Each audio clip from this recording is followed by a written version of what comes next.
কেমন আছো তোমরা? গুড মর্নিং সকলকে। দেখো আজকে আমাদের এখানে প্রচুর প্রচুর পরিমাণে বৃষ্টি হচ্ছে। শুনতে পাচ্ছো আকাশের ডাক? আমার তো ভীষণ ভালো লাগছে, মনে হচ্ছে যেন এখনই ভিজিয়ে। দেখো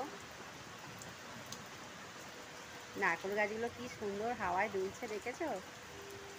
বলো তোমাদের কেমন লাগছে? আমার তো ভীষণ ভালো লাগছে, মনে হচ্ছে যে এখনই গিয়ে জলের বৃষ্টিতে ভিজে যাই, কিন্তু না, ভিজলে হবে না, ভিজলে তো শরীর খারাপ করবে। বলো তোমরা কি বৃষ্টিতে ভিজতে চাও? চলে এসো আমার সাথে, তাহলে সবাই মিলে একসঙ্গে বৃষ্টিতে ভেজা যাক। বলো। এই দেখো ঠাকুরের ফুলগুলো সব হাওয়ায় পড়ে গেছে। আমার তো ভীষণ ভালো লাগছে, এখনই মনে হচ্ছে বৃষ্টিতে ভিজি। বলো তোমাদের কেমন লাগছে, সকলে কমেন্ট করবে প্লিজ।